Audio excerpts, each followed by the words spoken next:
Then go to main camera. All praise to the Most High. Yahweh Ba'Shem Mashiach Malak Yahweh Shai. Right, we back with another Sabbath class. All praises to the Most High that we made it to see another Sabbath day, man. Right, so we got to give thanksgiving, all praise and honor to the Most High Yahweh Ba'Shem Yahweh Shai. Right, so shalom to all the brothers out there laboring, pushing this truth, being fervent in the spirit. Right, shalom to the sisters out there, married and unmarried, holding down the households. And also shalom to the children out there that's honoring their father and their mother, that their days may be long upon the land. Right? Yep, so the first lesson we're going into, as you can see, is regeneration. Right, regeneration in the scriptures. Right? You'll touch on that, man, through the Spirit of the Lord. Right. Salaki.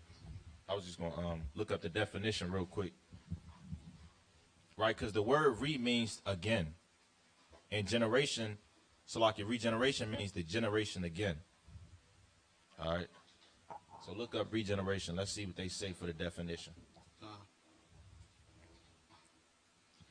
The definition of regeneration: the action or process of regenerating or being regenerated. The action or process of regenerating or being regenerated, meaning back on the earth again. You got it. In particular, the formation of new animal or plant tissue. Now, you know, that's Esau with his craftiness. Right. Right? When you, Salakin, when you were born again back on the earth, you don't come back as an animal. You don't come back an inanimate object. They know that as reincarnation. We don't deal with reincarnation in the scriptures. We deal with regeneration. Right? So if you're a man, you're going to come back as a man. You're a woman, you're going to come back as a woman. Right? If you're an Israelite, you're going to come back as an Israelite. That's right. In your respective tribe. Right. You got it. You can get Jeremiah 51:19. So the topic of regeneration is not necessarily meat, right? But it's more so milk. Once we go through a few precepts, we're all going to click together, Lord willing. All right? It may sound crazy, especially for those who's just not watching for the first time. Like, what the hell is this? What are you talking about? Regeneration. Right? I thought it was a heaven and hell. What is this? All right? We're going to go through a large amount of precepts, and Lord willing, Israel will understand what it truly is. You can get Jeremiah 51:19. The book of Jeremiah 51 and verse 19. The portion of Jacob is not like them, for he is the former of all things, and Israel is the rod of his inheritance. See, so Israel is the former of all things. I say that to say regeneration means what? The brother just brought it out. Hey, to be back again on earth. All right? Guess what? That's all in the scriptures. Man coming back on earth. There's a large number of precepts. We're going to go through as much as we can today through the spirit and power of Yahweh Ba'Shem Yahweh Shai. All right? Ecclesiastes chapter 6 and verse 10. So again, regeneration is spoken about in the scriptures. When you die, when you see corruption, you don't go to some damn spiritual realm where you burning up forever. Right? That's Greek mythology. Bring it out, Cain. The book of Ecclesiastes 6 and verse 10. Right? That which had been is named already. It say that which have been is named already. Read on. And it is known that it is man. It is what? It is known that it is man. Right, so man has been on the earth already. That's why the scriptures say, just as in the days of Noah, so shall the coming of the Son of Man be. Because these spirits are back on the earth in today's time. Right, they still eating, drinking, marrying, giving into marriage, engaging in their sensual pleasures, just as in the days of Noah. Because these are the same spirits back on the earth. You got it, brother. I got two quick precepts. You can go to Psalm 78 and 1 by Shar. Psalm chapter 78, verse 1. Okay. 70, verse 1. 78, verse 1. Salakia. Psalm 78 and verse 1. Mishkel and Asaph, give ear, O my people, to my law. Incline your ears to the words of my mouth. I will open my mouth in a parable. I will utter dark sayings of old. Right. Now you can go to Ecclesiastes 1:1. Right? Ecclesiastes being one of the books of wisdom, you're going to have a lot of parables. There's going to be a lot of dark sentences. All right? It's going to be dark in the beginning, but by the end of this video, or the end of this lesson, Lord willing, is going to become light. Go to Ecclesiastes 1:1. Ecclesiastes 1 and verse 1. The words of the preacher, the son of David, king in Jerusalem. Vanity of vanities, said Vanities. the preacher. Vanity of vanities, Vanities. all is vanity. Right. All is vanity, right? This laptop, that fan, everything is vanity at the end of the day, right? Your car, your house, right? You know, your phone, everything's vanity at the end of the day. Everything that we worry about now, we won't be worrying about in Jacob's trouble. We won't be worrying about when our head's in the guillotine. So at the end of the day, all is vanity. That's plain upon tables. That's why we're not fixated on the things of this world. Neither are we worried about the cares of this world. You know, it's times where we kind of like, damn, you're going through it. But at the end of the day, on your bed, hey, thank the Lord, right? Understand all of this is nothing. Quick precept. Ecclesiastes 12:7. Right? Like the brother bringing it out. Everything is going to pass away. Everything that you see right now is temporal. Right? These jobs, the bills, right? Financial problems, your car going out. All these things are temporal. Because in Jacob's trouble, you're not going to be worried about these things.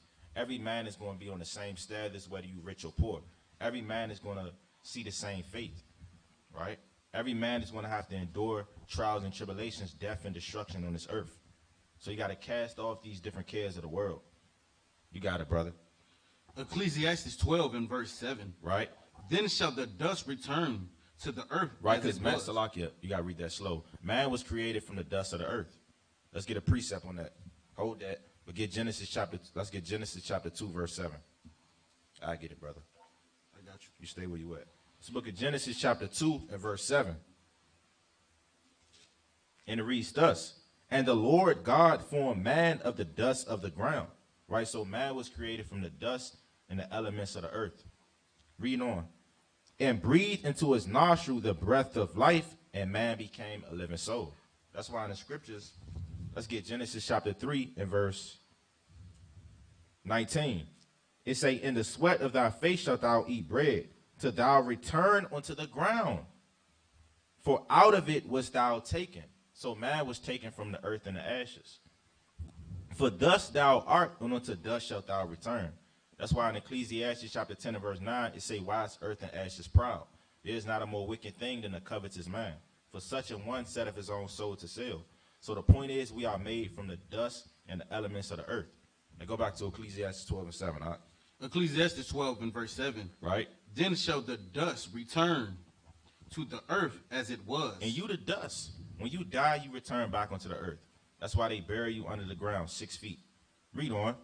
And the spirit shall return unto Yahweh who gave it. Hold up now. It say the spirit shall return unto Yahweh who gave it. It don't say your spirit going to go to so-called hell and your spirit is going to be burning up for eternal life. I got a precept. Right? It say the spirit shall return back unto the Most High who gave you the spirit. Read on. Verse 8. Vanity. Salakia, now give me 2nd Edges 5 and 42.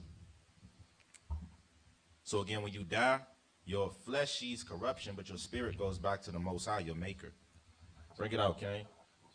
2nd Edges 5:42. 2nd Esdras 5 and verse 42. Now what happens to the spirit is the question. Bring it out. And he said unto me, I will liken my judgment unto a ring. I will liken my judgment unto the ring. So that's the quote-unquote cycle of life. What goes around comes around. Right, read on.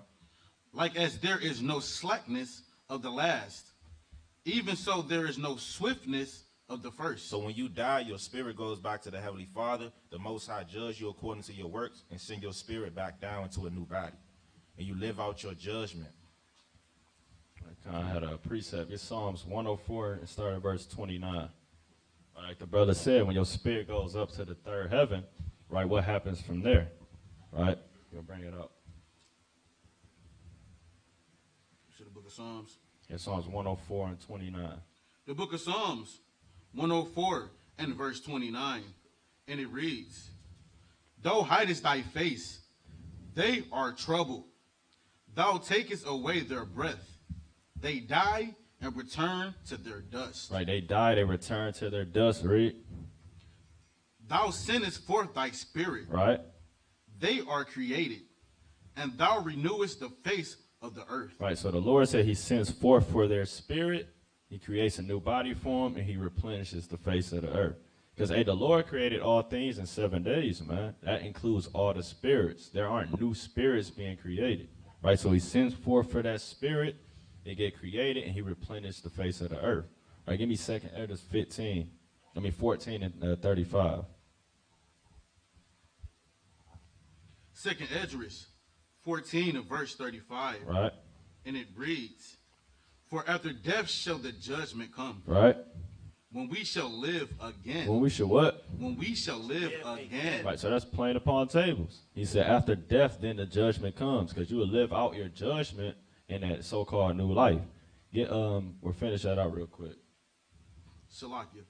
"And then shall the names of the righteous be manifest." Right, go to John 9 and 1. Right, this is an example of a man living again, right, and his judgment came on him, or they felt like his judgment came on. This is an example of, men of old understanding regeneration. Right, John 9 and 1. The book of John 9 and verse 1. Right. "And as Yahushua passed by, he saw a man which was blind from his birth. Right, this man was blind from his birth, meaning he was born blind, right?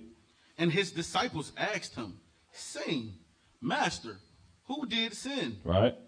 This man or his parents, that he was born blind?" Right, so why would they say that this man sinned to be born blind? Like, whether he sinned in the womb? No, he sinned in his previous life. So they're saying that his parents sinned, did he sin in another life for him to be born blind?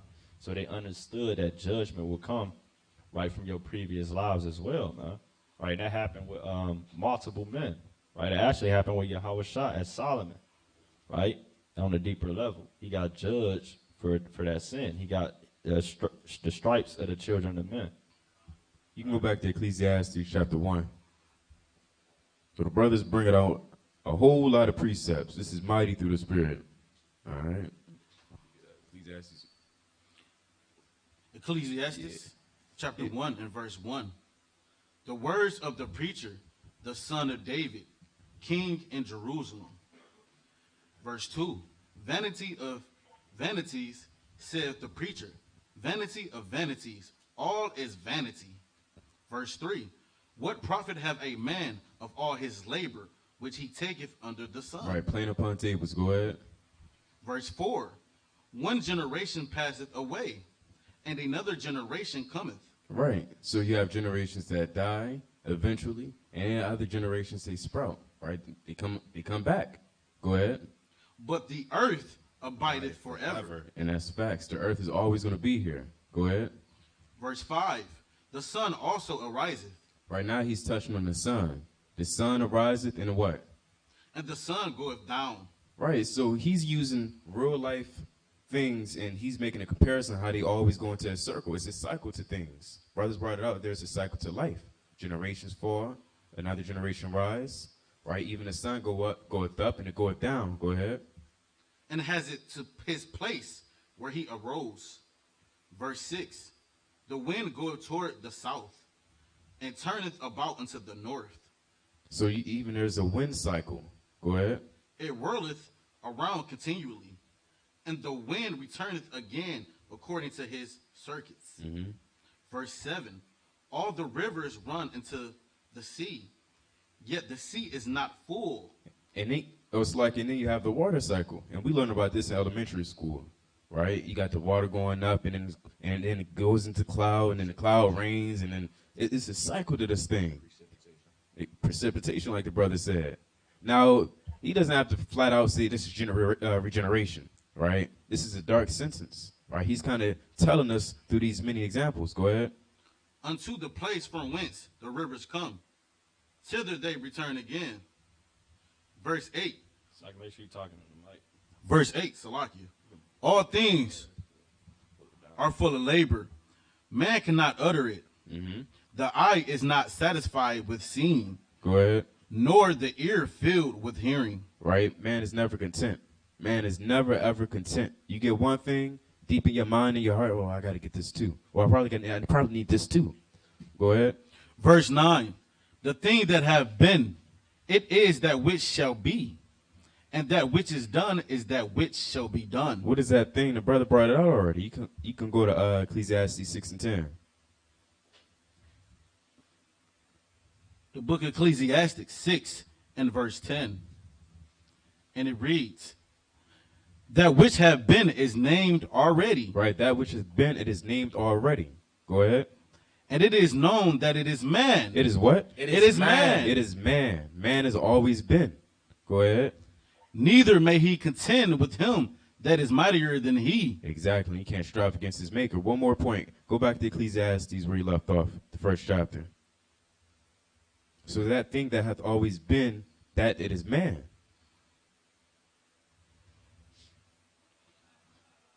Verse 9. The thing that have been, it is that which shall be, and that which is done is that which shall be done. And there is no new thing under the sun. And there is no new thing under the sun. Neither is there no new brand new spirit. All right, go ahead. Verse 10. Is there anything whereof it may be said, see, this is new? Nobody can say, oh, we already did this, or this is brand new. This is brand new on the earth, right? We started this trend. They did that hundreds of years ago, brother. You know, you late, all right? Even the terms that we use, oh, she a hoe, she a thought. Hey, back in the 60s and 70s, they'd say, oh, she's a floozy, or she's a harlot, right? There's nothing new under the sun. Salakia, likewise with clothes, man. Right? Clothes and attire, these things are regenerated, man.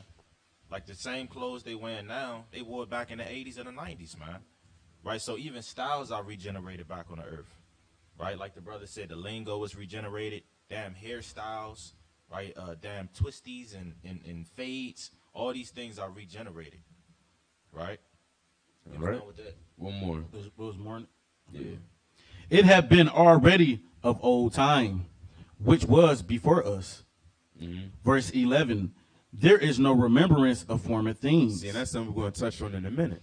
Right? Because what does this have to do with the sun rising up and in a wind cycle? What does that have to do with this? It's all going to make sense, but the brother got a precept. That's right. This Exodus chapter 20 and verse 4. Salakia, verse 5. Bring that out, Cain. Exodus chapter 20 and verse 5. Right? And that's why man bears the judgment of their fathers. Right? Bring it out, Cain. The book of Exodus 20 and verse 5. Right? Thou shalt not bow down thyself to them, nor serve them. For I, the Lord thy God, am a jealous God, visiting the iniquity of the fathers upon the children, unto the third and fourth generation of them that hate me. Right, so the Lord said he visit the iniquities of the fathers upon the children, right? Because you are your forefathers, right? And you always come back on the earth regenerated. Let's get another precept. Let's get Matthew chapter 17 and start at verse 10.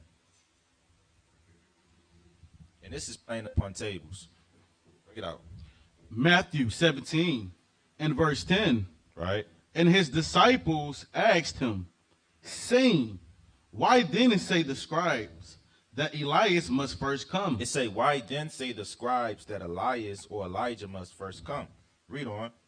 And Yahushua answered and said unto them, Elias truly shall first come, Salakia, and restore all things. Right, you can read about that in Malachi, the 4th chapter. Right, Malachi prophesied about Elias coming. Read on. Verse 12. But I say unto you that Elias is come already. It said Elias is come already. Read on. And they knew him not. They didn't perceive who he was. Read on. But have done unto him whatsoever they listed. Right, they persecuted the prophets. Read on. Likewise shall also the Son of Man suffer of them. Verse 13. Then the disciples understood that he spake unto them of John the Baptist. Unto what?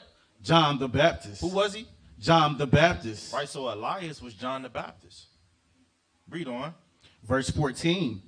And when they were come to the multitude, there came to him a certain man, kneeling down to him. That's pretty much it on that. So the point is that Elias was John the Baptist. It say, then they understood that he spoke about John the Baptist. Right? Let's get Matthew chapter 16 and verse 28. Matthew 16 and verse 28. And it reads, verily I say unto you, there be some standing here, which shall not taste of death, till they see the Son of Man coming in his kingdom. Right, that's not what I want. Shalaki, y'all got it. I want to land me back off that. I want to touch on Elijah. You can go to Malachi 4 and 5. The book of Malachi 4 and verse 5. Behold, I will send you Elijah the prophet before the coming of the great and dreadful day of the Lord. Right now, understand Malachi is way after Elijah. So what does it mean? What does it mean Elijah's going to come back? Elijah already gave up the ghost, for lack of better words. You can go to 2 Kings 2 and 23. That's why I'm going to send him again. So they got to watch it on the TV. Fully charged. Salakia. Go up to 2 Kings 2 and 10. The book of 2 Kings 2 and verse 10. And he said, thou hast asked a hard thing. It's like verse. Yeah, you got it. Nevertheless, if thou see me when I am taken from thee, it shall be so unto thee. But if not, it shall not be so. Verse 11. And it came to pass, as they still went on and talked, that behold, there appeared a chariot of fire and horses of fire, and parted them both asunder. And Elijah went up by a whirlwind into heaven. Verse 12. And Elisha saw it, and he cried. And Elijah saw it, and he cried, my father, the chariot of Israel, and the horsemen thereof. And he saw him no more.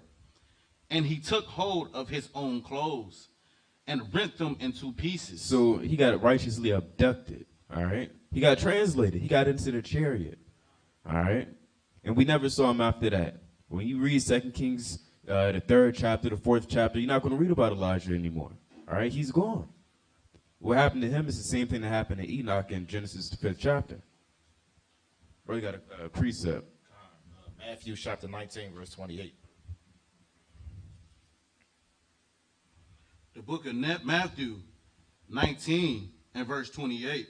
Start at verse 27. Matthew 19 and verse 27. Then answered Peter and said unto him, behold, we have forsaken all and followed thee. What shall we have therefore? Meaning, what shall be our reward forsaking the world and following after the Lord? Read on. Verse 28. And Yahweh said unto them, verily I say unto you, that ye which have followed me in the regeneration. It said ye which have followed me in the regeneration. Right? Meaning when you follow me in your next life. Read on. When the Son of Man shall sit in the throne of his glory, yet also shall sit upon 12 thrones, judging the 12 tribes of Israel. That's playing upon tables. Yahweh shall say, those that have followed me in the regeneration, meaning in the next life, you're going to receive the kingdom of heaven, man. Right? You're going to sit upon those 12 thrones, judging the 12 tribes of Israel. Let's get another one. Revelation chapter 1 and verse 7.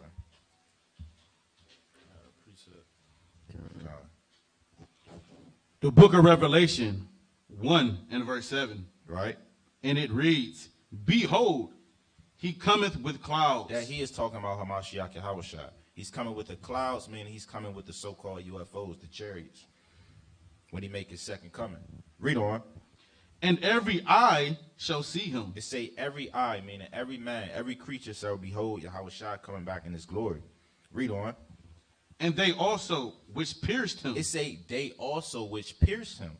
So the men that crucified Yahushua, even they're going to see him doing his second coming. Right? Read on. And all kindreds of the earth shall wail because of him. Even so, amen. Right, so how are those that pierce Yahushua going to see him? Meaning they have to come back in the regeneration. Right? You got it, brother. Give me the book of Luke, chapter 9, and verse 7. All right, just to further prove that our forefathers, they knew about regeneration in the scriptures. Bring it out. The book of Luke 9 and verse 7. All right. Now Herod, the Tetrarch, Tetrarch, heard all of that was done by him, and he was perplexed, because that is was said of some, that John was risen from the dead. Right, so some was saying John the Baptist was risen from the dead, right? Verse 8, and of some that Elias had appeared. Right, some said, hey, Elijah is on the scene, right? And of others that one of the old prophets was risen again. Right, so why would they say one of the old prophets risen again when Yahushua was on the scene? Because pretty much they understood regeneration. Right, they actually asked Yahushua this. Give me Matthew 16 and 13. Right, so they had an understanding of regeneration. The book of Matthew 16 and verse 13. When Yahushua came into the coast of What is that, Caesarea, Salakia, Philippi, he asked his disciples, saying, whom do men say that I, the Son of Man, am? Right, they asked him, who do they say I am? Right, read. Verse 14, and they said, some say that thou art John the Baptist. Right, they said, some say you're John the Baptist. Now, John the Baptist was beheaded when you read the 14th chapter of Matthew. This is the 16th chapter. So they said, are you John the Baptist? Read. Some, Elias. Right, Elijah was all the way from Kings. Right, read. And others, Jeremiah. Right, some say, are you Jeremiah? Lived hundreds of years before Christ. Right, read. Or one of the prophets. Or they said, or one of the prophets. So why would they ask, are you one of the prophets if regeneration wasn't a thing? Right? Give me Job. What's that? 14 and 13. Job had an understanding of this, man. Right? Everybody had an understanding of regeneration. It wasn't like some asinine thing. This was common knowledge. Bring it up. The book of Job 14 and verse 13. Right? Oh, that thou wouldest hide me in the grave. Right, they said, hide. He said, hide me in the grave. He trying to basically say, hide me from your judgment, Lord. Right, read. That thou wouldest keep me secret until thy wrath be past. Right, until, until your wrath is past, man. He basically saying, hide me in the grave. Right? Kill this flesh. Right, read. That thou wouldest appoint me a set time. Right. And remember me. Right, and remember me. He said, set me in a point time and remember me. Right, bring me out of the grave, because he understood regeneration. Right, read on. Verse 14. If a man die, shall he live again? Read on. All the days of my appointed time will I wait till my change come. You see that? So he's saying, look, man, you can hide me in the grave and then bring me back after your wrath is and your judgment is through with. Right, and I got another precept in Job. Right, this is Job. I'm going to read it. It's Job 19 and verse 25. He says, for I know that my Redeemer liveth. Right, who's the Redeemer? Who's the Redeemer? Yahushua. Right, this is the time of Job. So he says, I know my Redeemer liveth, and that he shall stand at the latter day upon the earth. So he's saying, in the last days, my Redeemer is going to be here. Then he says, and though after my skin worms destroy this body, yet in my flesh shall I see God, man. So he's saying, look, although this body is going to be dead, I'm still in the flesh. I'm still going to see Yahushua. I'm still going to see my Redeemer. Well, how is that? Because he's literally going to be regenerated on the earth. Right? Many men spoke of these different regenerations. Right? Brothers got it. Right. You can go to John 1 and 18. Now, this is similar to the one that the brother brought out in the book of Matthew. John chapter 1, verse 18. John chapter 1 and verse 18. No man has seen Yahweh at any time. The only begotten Son, which is in the bosom of the Father, he had declared him. Go ahead. And this is the record of John, when the Jews sent priests and Levites from Jerusalem to ask him, who art thou?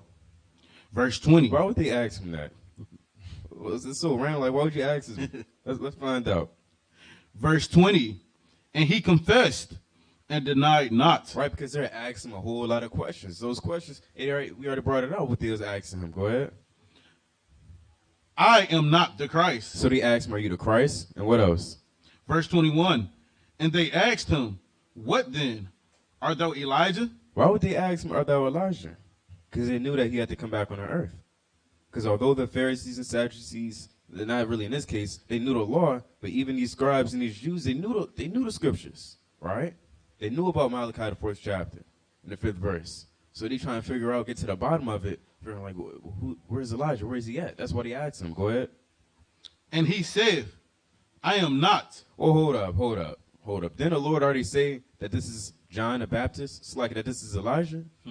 We know the Lord's not a liar. Go back to Ecclesiastes chapter 1. What was it, verse 11?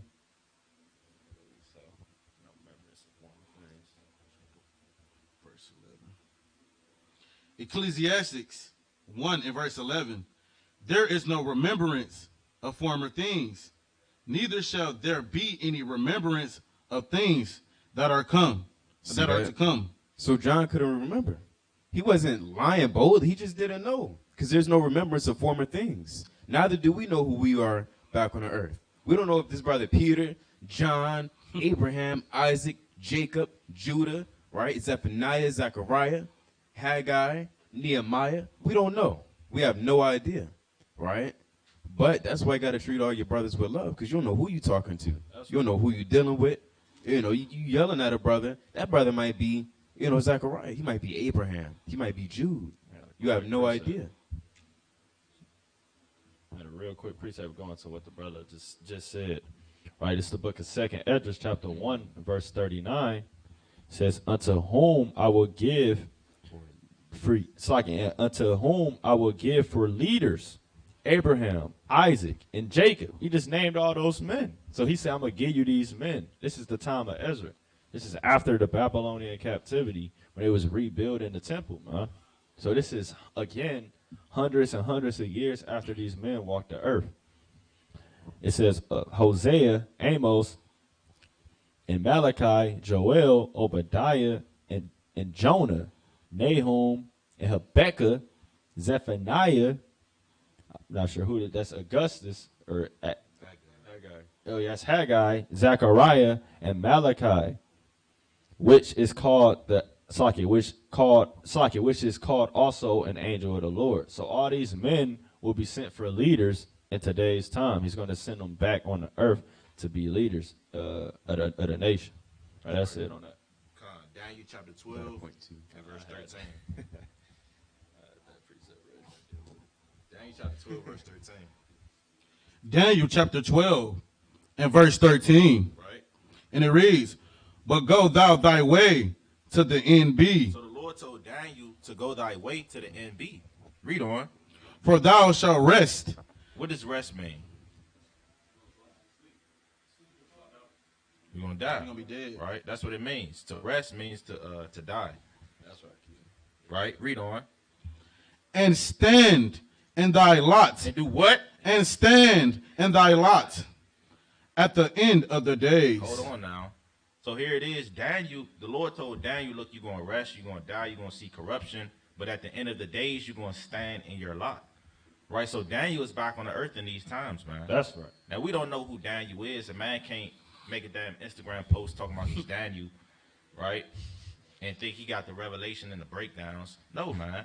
So the point is, the Lord told Daniel to stand in his lot, meaning stand in his respective position at the end of days. That's right. You got it, brother. Bring that out. Revelation 10 and 11. The book of Revelation 10 and verse 11. Bring it out.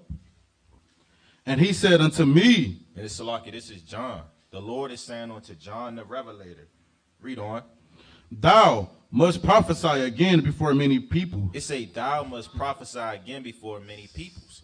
Right now, John the Revelator died on the island of Patmos. But the Lord told him, in the last days, you're going to prophesy again before many people. Read on. And nations, and tongues, and kings. So how is it that John the Revelator is going to prophesy before many people, nations, tongues, and kings? Because he's going to be reborn again back on the earth in these last days to prophesy.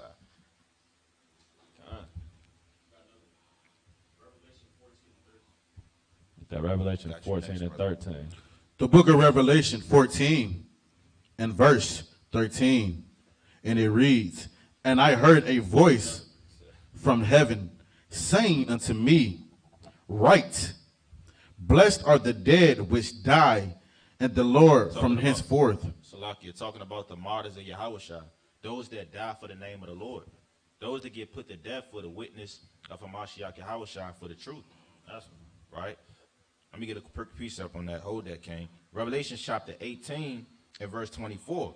And in her, meaning in Babylon the Great, was found the blood of prophets and of saints and of all that were slain upon the earth.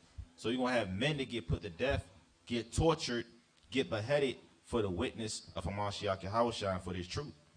That's why I say in Revelation chapter 12, verse 17, that the dragon is going to make war with the remnant of the Israelites which keep the commandments.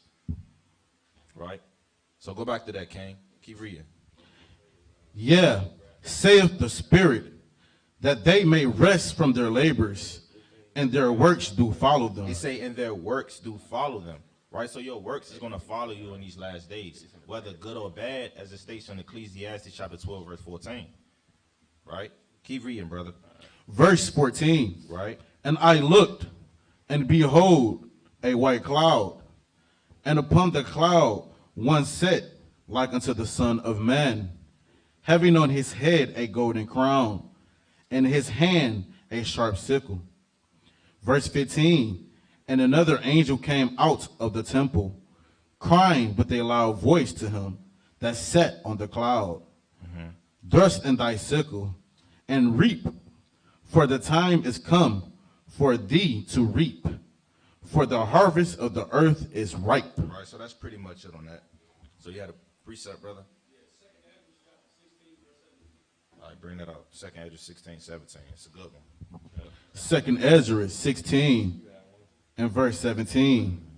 A man shall desire to go into a city and 16 shall and not. 17, brother. Salakia. Right.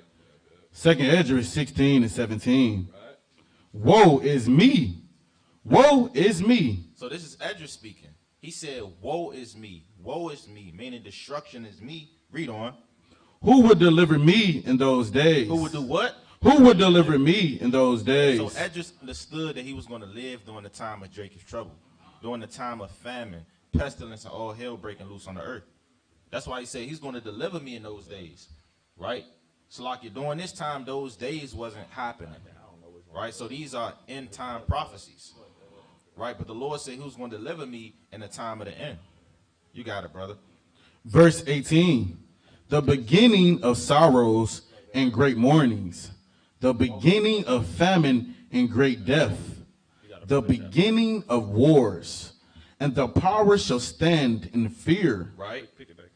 The beginning of evils. What shall I do then? Salakia, what shall I do when these evils shall come? Right, so that's pretty much it on that. And you got another one, brother? Bring it out. I already brought that out. God. Bring it out. The book of Revelation 18 in verse 20. Rejoice over her, thou heaven, and ye holy apostles and prophets, for Yahweh have avenged you on her. Keep reading. Verse 21. And a mighty angel took up a stone like a great milestone, and cast it into the sea, saying, Thus with the violence shall the great city Babylon be thrown down. Now give me Habakkuk chapter 3 and verse 15. Bring that out, King.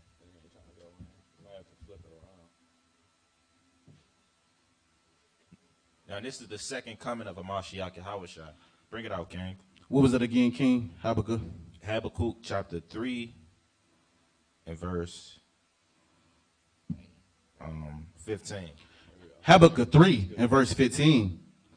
Thou didst walk through the sea with thine horses. So this is when the Lord come back. He says he's going to walk through the sea, meaning he's going to come and invade the nations with his horses, meaning the so-called UFOs.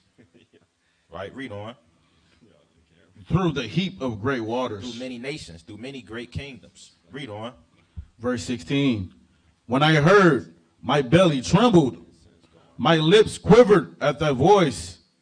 Rottenness entered into my bones. So this is Habakkuk speaking. When he heard this vision, rottenness entered into his bones. Read on. And I trembled in myself. He said, I trembled in myself. Read on.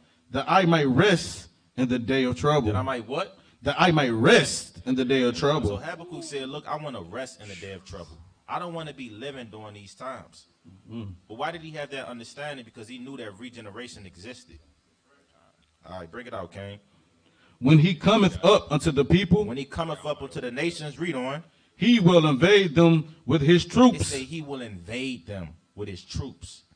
Right? So Yahweh Shai is coming back as a so-called damn alien invasion, man. That's Right. To invade the earth with so-called UFOs, spaceships, and to zap and destroy the wicked and turn their ass into dust and smoke, man. That's right. That's what the Lord is coming back to do, man. He's not coming back like the nice guy, right, playing a damn ukulele, right, sitting on a horse, crisscross applesauce with a rainbow over his head, lilies in his left hand and pomegranates in his right. No, man, he's coming back to destroy and slay the wicked. That's right. You got it. Second Maccabees chapter 7 verse 9. Bring it out. Preset.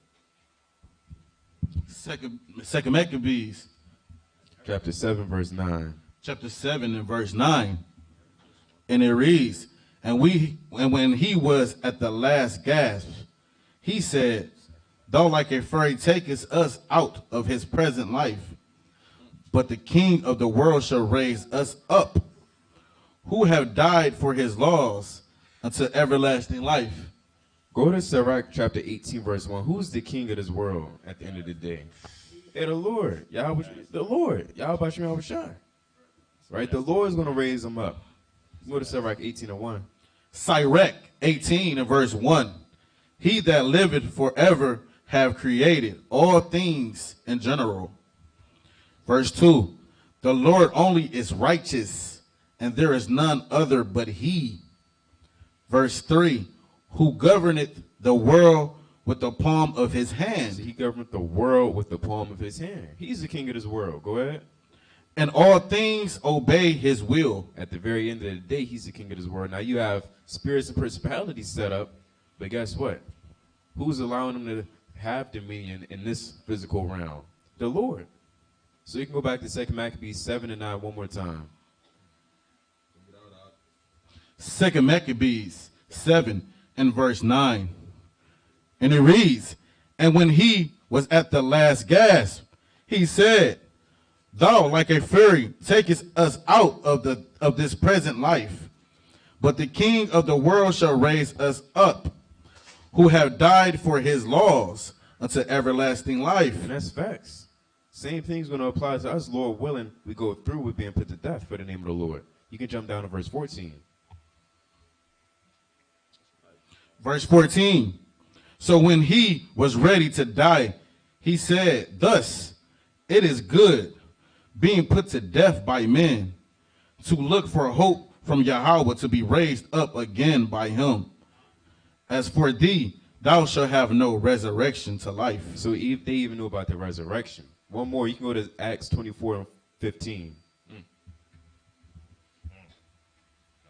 Hey, Daniel knew about it, and Daniel the prophets, the Israelites, we knew about it.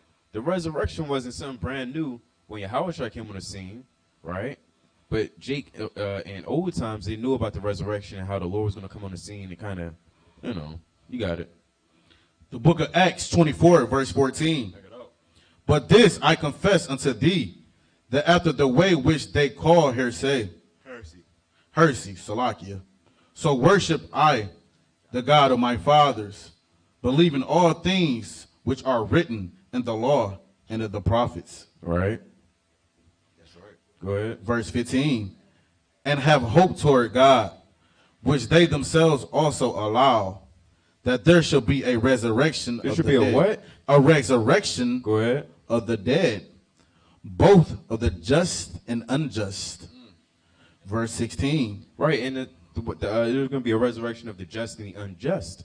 Right, and one of these brothers is telling the king, hey, you're going to have a resurrection, and it's going to be, you're going to fit into the lot of the unjust. Right, you're not going to have the resurrection of life. You're not going to get, resurrected and then kind of beamed up into the chariot. You're going to come back on this earth, you're going to be destroyed by Yahweh Shai. That's what he meant when he said, thou shalt have no resurrection to life. Slaki, that's in Daniel chapter 12, verse 2 as well. Scripture says, some shall awake to everlasting life, and some to shame and everlasting contempt. So you don't want to be resurrected to be destroyed by the thermonuclear missiles. Right? So it's like a quick visual. Jay going either, however the Lord going to do it, the spirit jump back down to the bones and then, rematerialize, and they kind of just come out the ground, whatever. Yep. They looking around, what's going on? And then they see a house with a sword in his hand and doing that, kind of slicing him up. So there's a lot of Jake doing come back to that. And then Jake going to come back and then get beamed up. And that's a scary sight. And the Lord can make that slash last for an hour. That's going to be It could go slow motion. Not to, nerd out, but for those who've seen Naruto, you had that one dude, I think it was Sasuke, or his brother Itachi. Yeah, he kind of had that thing where he kind of make that pain last forever. I forgot what it's called.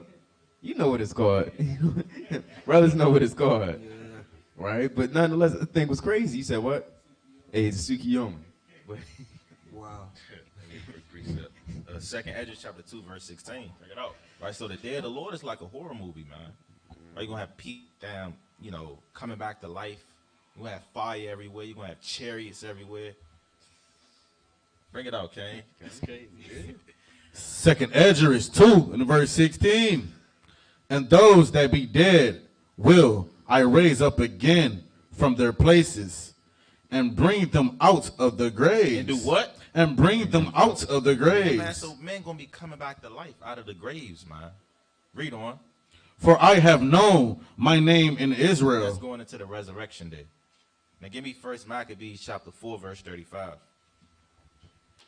Right, because a lot of the prophets and our forefathers, they understood regeneration. They understood if you die for the Lord, you're going to be resurrected for life everlasting and be regenerated back on the earth. So they understood the concept of death. They didn't think about, when I die, I might go to hell. Right? Our forefathers wasn't thinking like that. Right? Man thinks like that in today's time. That's why Jake tried to preserve his life. He always got a gun on him. Right? He always kind of, watching, looking over his back because he's scared of death because he don't understand what's going to happen after death. Right? Precept too. Right? Yeah, you got it. First Maccabees 4 and verse 35. Now when Lysias saw his army put to flight, and the manliness The manliness. of Judah's soldiers, and how they were ready either to live or die valiantly. Right, so these men were ready to either live or die valiantly. Why did they have this understanding? Why did they have this spirit? Because they understood regeneration. They didn't think, when I die, I'm going to go to hell. I'm killing all these people, so I'm going to go to hell when I die. Right? No, man, they didn't think like that. They understood regeneration. They understood that the Heavenly Father was going to resurrect them. You got it, brother. And when he went into Antiochia, Right? and gathered together a company of strangers, and having made his army greater than it was, he purposed to come again into Judea. Got one more. Job chapter 3, verse 17. So again, hell does not exist. Right? Christianity and Islam teaches hell. Right? Christianity simply call it hell. Islam call it hellfire to make it sound more dramatic. Job 3:17. The book of Job 3, verse 17. Right? There the wicked cease. Right? This is going into the spirit world. So when you're in the spirit world, the wicked cease from doing his wickedness. Read on. And there the weary be at And rest. the weary represents the Israelites, those that were oppressed. We are at rest when we go to the spirit world. That's why it's in Jake's spirit to say, they're in a better place now. Right? Because what's better than damn earth, man? Going back to the spirit world, dwelling with the Most High. Right? Bring it out. Verse 18. Because again, on earth, you in captivity. Right? You suffer oppression. Right? You subject to diseases and bodily elements and infirmities. With dysfunctional households, dysfunctional marriages. You subject to all these things on earth, but not in the spirit world. You got it, brother. Verse 18. There the prisoners rest together. They hear not the voice of the oppressor. Right? They don't hear the voice of the so-called white man. Right? Telling them to put on a mask. Get the poison. Right? They don't hear that in the spirit world. You think they worried about Joe Biden in the spirit world? No, man, they have rest with the Lord. You got it, brother. Verse 19. The small and great are there, So you got elders and you got children there, infants. Read on. and the servant is free from his master. And we free from the so-called white man when we die and go back to the spirit world. Read on. Verse 20. Wherefore is light given to him that in his Salakia. Wherefore is light given to him that is in misery. That's pretty much it on that. You got it. I had a couple precepts. I wanted to land me back on what the brother brought out. You know, people, Israel have to understand in the death, but these nations, they don't, man. Right? Like, especially the so-called white man. Give me Wisdom of Solomon 2:1. Spirit. Yep. Yeah, Right. Quick point. These nations bug out. They try to figure out death. They going into different science. They go see a monk, right? And they try to figure out what happens after death, man. Esau really try to get deep in this thing, and he just can't get it. It's confounding to him. But it's playing upon tables to us. Bring it out. Go to the spirit world and come back. It's plain, man. Bring that out. Wisdom of Solomon 2 and verse 1. Right? For the ungodly said, reasoning with themselves, but not all right. Right there. Not all right, man. This is an ungodly thought that's we finna read. Read on. Our life is short and tedious. Like we have a short and tedious life, right? And in the death of a man, there is no remedy. Right, there's no cure for the death of a man. But hey, the Lord said you come back, man, on the earth. So that's the thoughts of the ungodly. Read on. Neither was there any man known to have returned from the grave. You see that? That's an ungodly thought. The Lord already told us that is a man that's going to return from the grave. So this is an ungodly thought because it's against the Most High.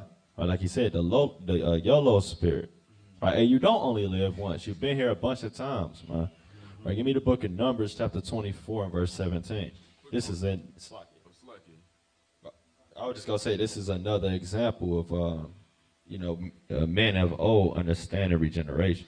And I was going to say real quick, there's a lot of rappers, they know about it. They kind of speak about it. You know, I've been on this earth 100 times, 50 times. I ain't going to say the rapper, but the rapper kind of recently said that, you know. Yeah. God, it's a lot.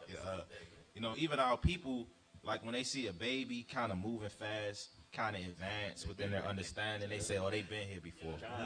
Right? Where they get that from, man? Yeah, that's Jake's spirit, man. They always saying that. Hey, he been here before, man. Your grandma used to do that. Yeah. Like, for example, my daughter, she be kind of doing, the walking motion, man. Where she learned that from? Right? I didn't teach her, look, this how you got to do it. She been doing that, since she was damn near 2 months, man. So how did she get that understanding? Because she been here before, literally, in the regeneration. All right, bring that precept out. Numbers 24 and 17.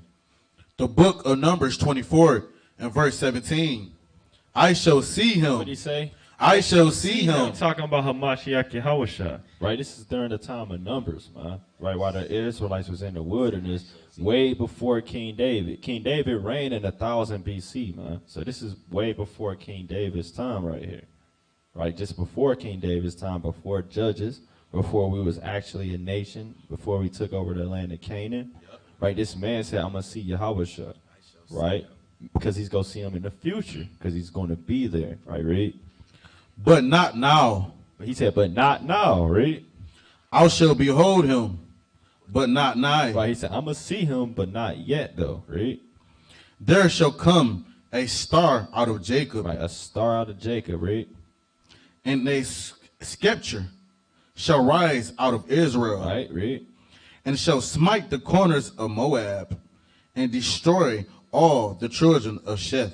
See that? So that's a man, just like Job said, hey, I'm going to see my Redeemer. This man said, I'm going to see the star of Jacob.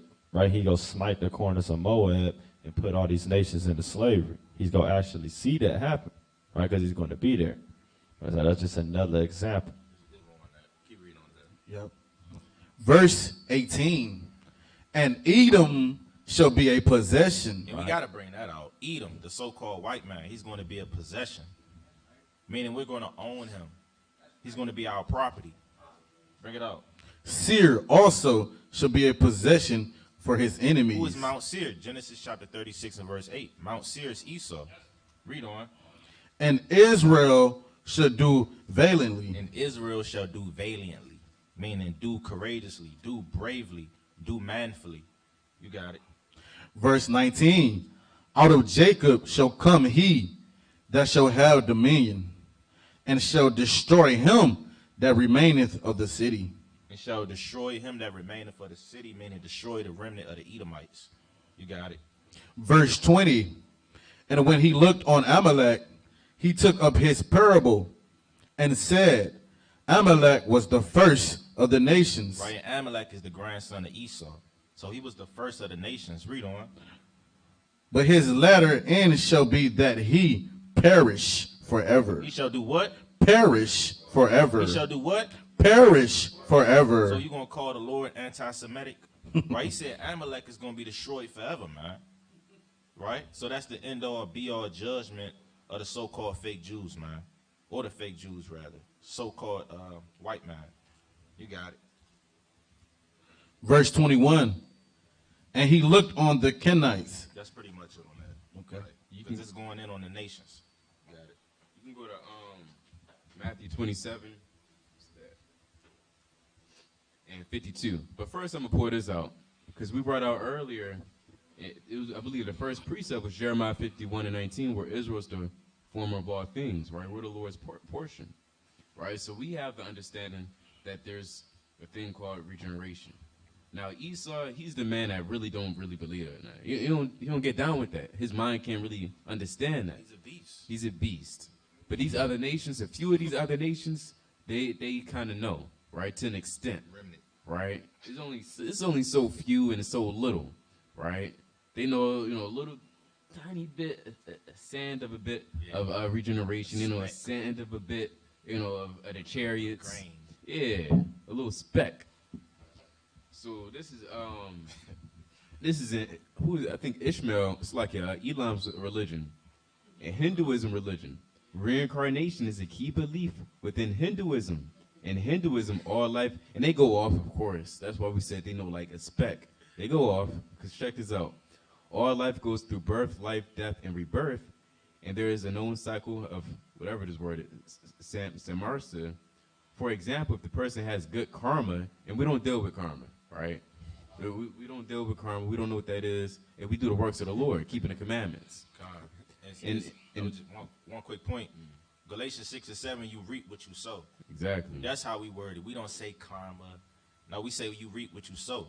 Right? What goes around comes around. 2nd Edges 5:42, Colossians 3:25. You got it. In a previous life, it's like a good karma. In a previous life, then Atman will be reborn or reincarnated into something better than they were previously.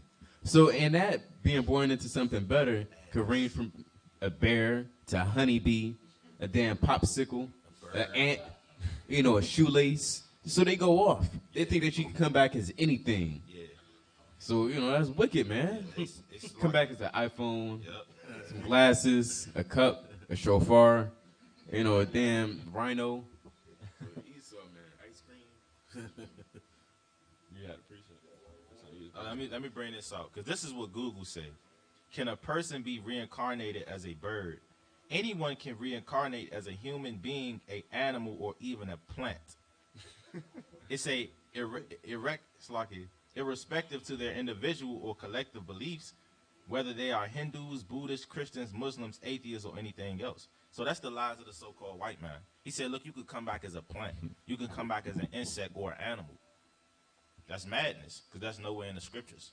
And I think they say when they give up the ghosts, they go up to the heavens and they kind of spin a wheel, and it's like a fixed amount of things, and whatever that arrow land on, that's what you're coming back as, if I'm not mistaken. Yeah, Wheel of Fortune. Okay. We got We ain't got to touch on that. well, wait a minute. Oh, you want to bring it up? Yeah, All right, bring it out. Go to Ecclesiastes 3:18. Okay. We brought up some animals. Hey, what happened to animals? Because a lot of Jake might ask, well, my dog died. What Is he about in the animals? Is he in heaven? Is he going to be in the kingdom? What's going to happen to this dog? Yeah, Jake, man. Jake worried about that. You got your dog in the third heaven with you. Right. Trying to take him for a walk. All dogs go to heaven, spirit. Right, all dogs go to heaven. Ecclesiastes 3 and 18. The book of Ecclesiastes 3 and verse 18. I said in mine heart concerning the estate of the sons of men, that Yahweh might manifest them, and that they might see that they themselves are beasts. Right, that's facts. We beasts, but what else? Verse 19. For that which befalleth the sons of men befalleth beasts. Even one thing befalleth them. As the one dieth, so dieth the other. Yeah, they have all one breath. One breath, Salakia. So that a man have no preeminence, thank you, above a beast. For all is vanity. So, although we have dominion over these beasts, such as cattle, cows, sheep, lamb, right? We have dominion over them to an extent where we can eat them, consume them, use them for profit, whatever the case may be. We don't have any preeminence over them because we die too, right? They die and we die. You know, go ahead. Verse 20. All go unto one place. They all go into one place, and what else? Wow. All are of the dust, and all turn to dust again. But there's more. Verse 21. Who knoweth the spirit of man that goeth upward? So our spirit goes upward, right? I believe the brother brought it out in Hebrews 9:27. Our spirit goes upward. Because right after death, what do we do? We get judged for the things that we've done on earth. Go ahead. And the spirit of the beast that goeth downward to the earth. See, the spirit of the beast, if a dog die, and that spirit kind of jump into the next dog, right? And you can see that in that movie, A Dog's Purpose. They literally touched on regeneration, but with animals. And that animal kept, I think it started with a dad, and then like 2 generations later, it's like that dad had a dog, like 3 or 4 generations later, they had a new dog, and he was like, yo, this is the same dog, why is he moving the same? It's the same spirit. So even Esau, to an extent, the elite Edomites, not your hillbilly honky Edomite, not them. So a dog, it don't have to go to the third heaven and get judged. It just going to the next animal, man. It wasn't given the commandments. Right. What was it going to get judged off of? So yeah, you can't, and that's just more proof that you can't regenerate as a beast. It's two different creations, man. That's just folly. Let me bring this out. This is Quora.com. This is the understanding of a woman. She said, my mother followed Buddha in her middle and later years, though she was only 62 when she died. She loved wild birds. She fed them, planted gardens to attract them, and would sit in her backyard conversing with the crows and blue jays. She told me many times she hoped she lived her life well enough to return as a blue jay, her favorite bird. The last thing she said to me as she lay dying was, look at the birds. She had a smile on her face and died with that look of joy in place. All right, so, hey, man, bring out Isaiah 29:9 real quick. Because the nations are drunk off wine. It's like they take out, concept of the scriptures and they twist it around. Mm-hmm. They add their own little, dirt to it. Bring it out. Isaiah 29 and verse 1. Woe to Ariel. 29:9, Salakia. 29 and 9, Salakia. Stay yourselves. Hey, stay yourselves, meaning stand up. Stop stumbling and standing around in the dark, man. Read on. And wonder. Cry ye out and cry. They are drunken. What are the nations? They are drunken. What are the Hindus? They are drunken. What are the East Indians? They are drunken. What are the Arabs? They are drunken. What are the Africans? They are drunken. They drunk, man. Read on. But not with wine. They're not actually physically drunk off E&J or vodka or, these different wines, man. Read on. They stagger, but not with strong drink. Meaning they stumbling and they staggering around with the doctrines of Babylon the Great, with the false doctrines of the nations. To think that you actually going to come back as a blue jay bird, if you have that understanding, you an abomination, man. Yeah. The Lord not dealing with you. You got it. That's off. That was in a because in the world, I watch a lot of anime here and there, And even in the anime, they literally, you know, you had Ammon kind of coming back as a bird. So you know, they take the regeneration, they just twist it all up, and that's in that's another thing in Naruto too. You know, they literally had that man come back on the earth, and he kind of rebuilt it. Yo, you was this dude 100 years ago. If you ever seen like towards the end, but of course they went off with it. You know, they went off with it. So these nations, man, they take a little bit and kind of just take an inch and just bring it up to a mile. Right. I got a precept too, man. Like, give me Genesis 1, verse 27. These nations are foolish, man. Why would you want to come? You say you live your life good enough to become a damn bird. Right, bring it out, man. Genesis 1 and verse 27. So Yahweh created man in his own image. And the image of Yahweh created he him. Male and female created he them. Right, read on. Verse 28. And Yahweh blessed them. And Yahweh said unto them, be fruitful and multiply, and replenish the earth, and subdue it, and have dominion over the fish of the sea, over the fowl of the air, and over every living thing that moveth upon the earth. Right, so man is over a damn bird, man. You have dominion over a blue jay. So why would you want to come back as a damn blue jay? It makes no sense, Teach, man. teach. Right? Bring it up, man. Real quick, this Psalms 55 and 7. So Jake, again, it's like the nations, they read a little bit of scriptures and they just twist it. And men make their whole thing off of it. It's Psalms 55 and 7. It's like a verse, I just add it. Verse 6. Psalms 55 and 6. And I said, oh, that I had wings like a dove, for then I would fly away and be at rest.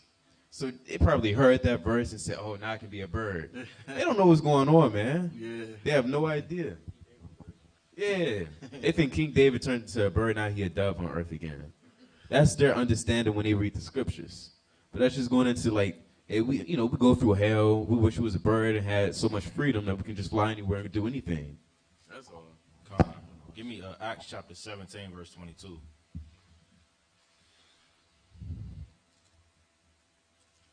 The book of Acts, chapter 17 and verse 22. Right. And it reads, then Paul stood in the midst of Mars Hill and said, ye men of Athens, the water, I perceive that in all things ye are too superstitious. They were what? Superstitious. Too superstitious, man. Wow. That's the nations. They got to take the scriptures and they got to add their own twist to it, and they got to go into their own vain thoughts and philosophy. That's superstition, man. Well, with the nations, oh, you can't split the pole, right? What else they say? You see a black cat. Step on a crack. Walk under a ladder. Yeah, that's You got to put salt over your left shoulder. Somebody said that to me at work. Literally at work this year. Put salt on your left shoulder. Hurry up. I said, nah. I put the salt right there. I said, I'm not doing that. And they got mad. They got mad. Yeah. You got Knock on wood. Knock on wood. So, like, what does knocking on wood do, man? Somebody don't let nobody sweep your feet while you sweeping. And my grandmother used to tell me that all the time. She would spit on a broomstick. When we would be sweeping and I sweep her feet by mistake, my grandmother used to spit on the broomstick, man. Folly. see that? So all people went to superstition, man. You got it, Elder. Yep, I heard it out.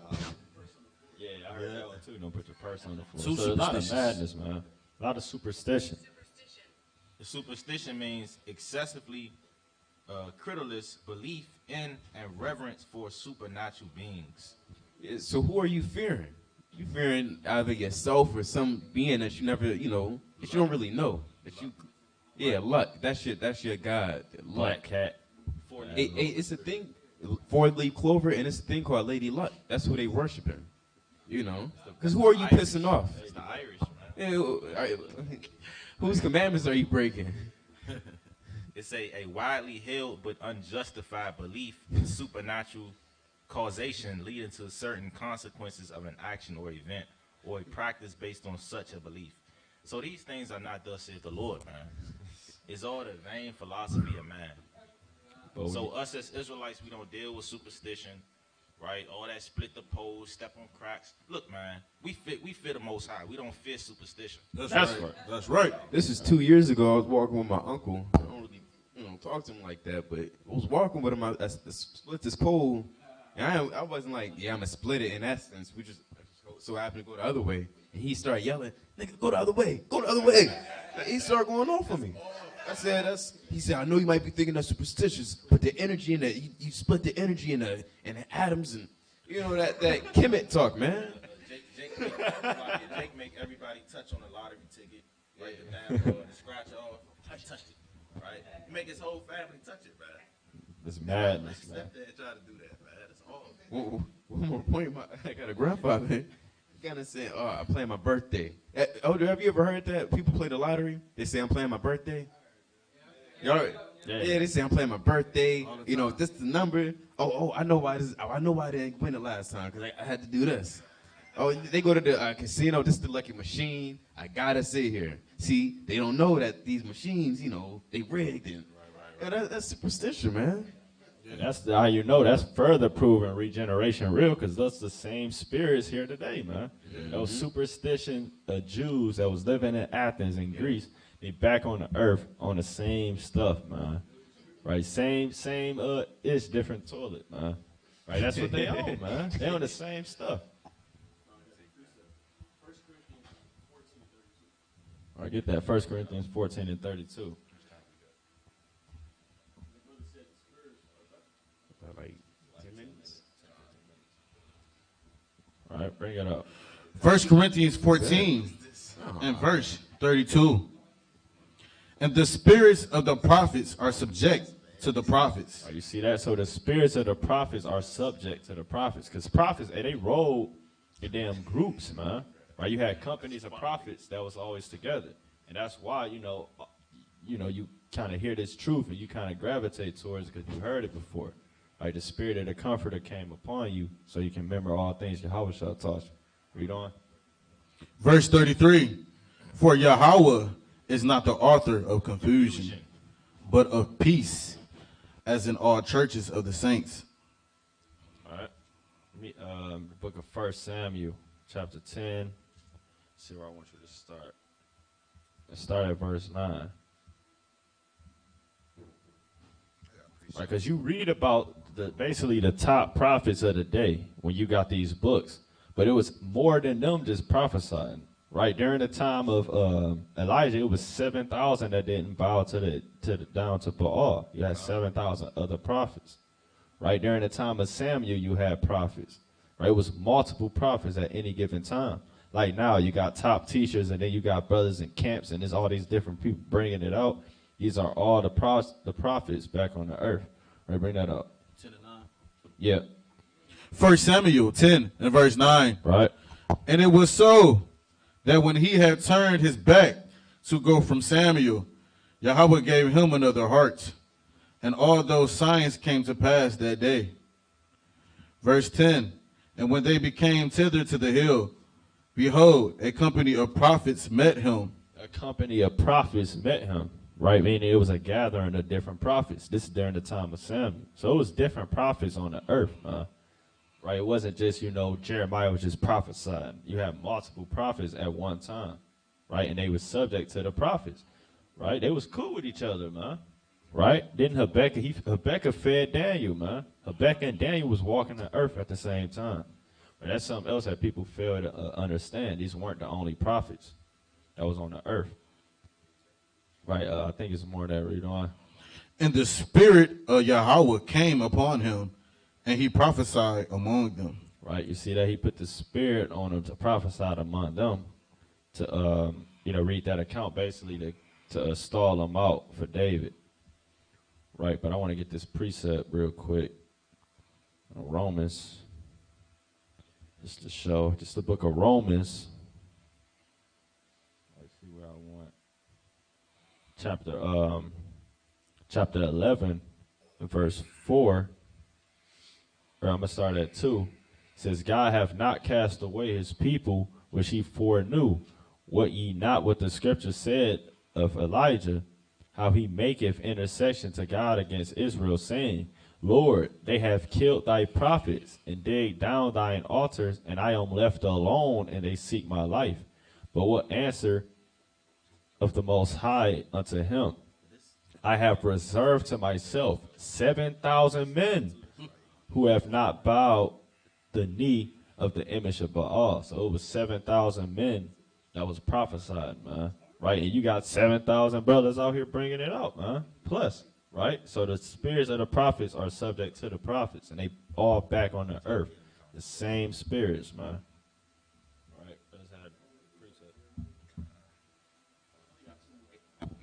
You got it, brother.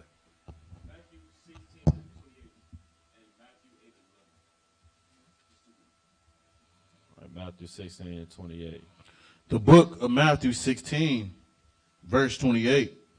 Verily I say unto you, there be some standing here, which shall not taste of death, Right? till they see the Son of Man coming in his kingdom. Right, and they're going to see the Son of Man coming in his kingdom. Right?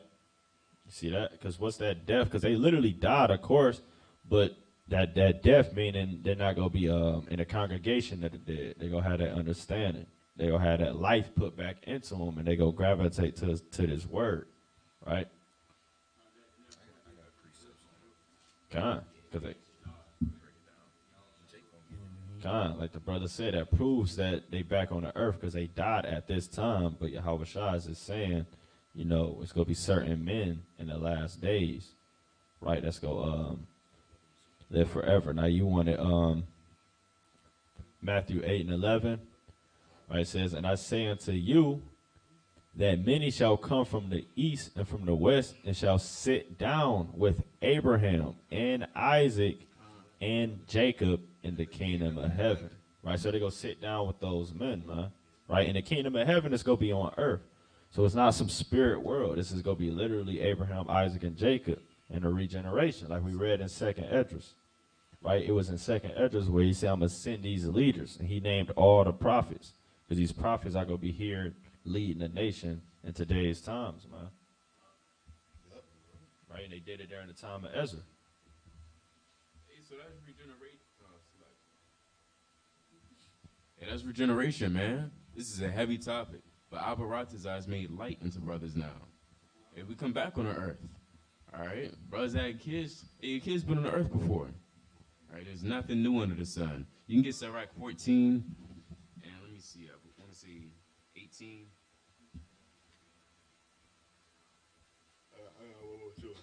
Yeah, it's verse 18. Sirach 14 and verse 18. As of the green leaves on a thick tree, some fall and some grow. So is the generation of flesh and blood. One cometh to an end, and another is born. See that? That's playing upon tables. Lamentations 5 and 7.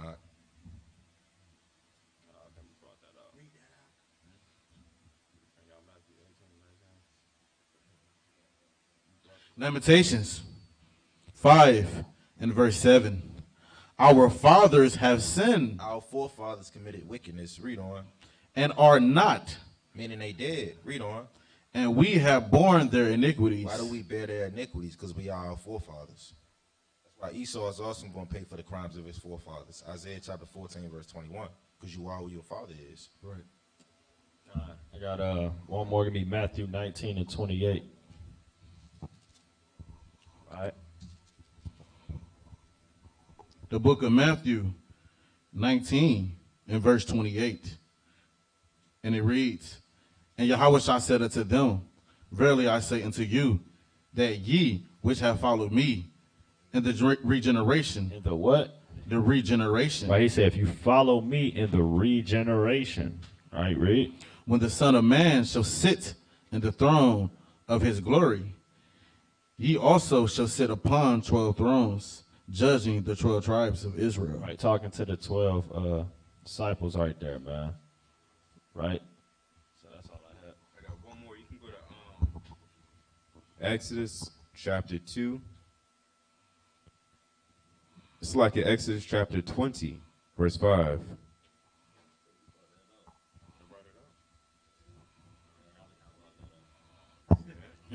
The book of Exodus 20 in verse 5. Thou shalt not bow down thyself to them, nor serve them. For I, the Lord thy God, am a jealous God, visiting the iniquity of the fathers upon the children unto the third and fourth generation of them that hate me. See that? Plain upon the table, we brought it out early. Most I brought it out again. That's right. Hey, man, it's like I was saying, most I had us bring it out twice. Right? That there's regeneration. It even touched on in the book of Exodus. So I just wanted to say, man, now it's a whole nother lesson we can go into with all the regenerations of Yahweh Shai, man. yeah. Right? That's another deeper topic. Right? You know, Yahweh Shai was Solomon, Yeah, right? Adam, right? Isaac, you got Melchizedek, right? Zerubbabel. So we can kind of, you know, dive into that, Lord willing, one of these days, man. But you know, that's pretty much the basics of regeneration, right? It's playing upon tables, you die, you go up to the third heaven, and you come back on the earth. Hey, man, brothers got to study these things, man.